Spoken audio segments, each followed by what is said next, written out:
Hello everyone, আজকের ভিডিওতে রয়েছে দুটি গুরুত্বপূর্ণ আপডেটস। এর মধ্যে একটি রিটার্ন এক্সামের রেজাল্ট প্রকাশিত হয়েছে এবং আরেকটির এক্সাম ডেট দেওয়া হয়েছে। প্রথম আপডেটটি হলো ত্রিপুরা হাইকোর্টের ড্রাইভার পোস্টের রিটার্ন এক্সামের রেজাল্ট প্রকাশিত হয়েছে 7 সেপ্টেম্বর। রিটার্ন এক্সামটি হয়েছিল 28 জুলাই। এই রেজাল্টটিতে ক্যান্ডিডেটসদের রোল নং, ক্যাটাগরি এবং টোটাল মার্কস দেওয়া হয়েছে। যিনি প্রথম হয়েছেন উনি পেয়েছেন 93 আউট অফ 100, আর যিনি সবচেয়ে কম নম্বর পেয়ে উত্তীর্ণ হয়েছেন উনি পেয়েছেন 23 আউট অফ 100। ড্রাইভার পোস্টের রিটার্ন এক্সামে কোয়ালিফাইড ক্যান্ডিডেটসদের ড্রাইভিং টেস্টটি হবে আগামী 20 সেপ্টেম্বর শুক্রবার। ড্রাইভিং টেস্টে যাওয়ার সময় আপনারা অরিজিনাল মার্কশিটস, সার্টিফিকেটস অ্যান্ড ডকুমেন্টসগুলো অবশ্যই সঙ্গে নিয়ে যাবেন।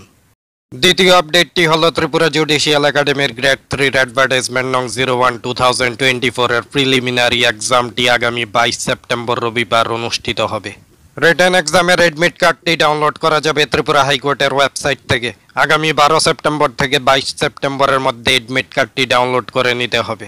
তো এই ছিল আজকের দুটি গুরুত্বপূর্ণ আপডেটস। ত্রিপুরা জব রিলেটেড গুরুত্বপূর্ণ আপডেটস এবং কম্পিটিটিভ এক্সামের জন্য গুরুত্বপূর্ণ ক্লাস পেতে আমাদের চ্যানেলটি সাবস্ক্রাইব করুন। সবাইকে ধন্যবাদ।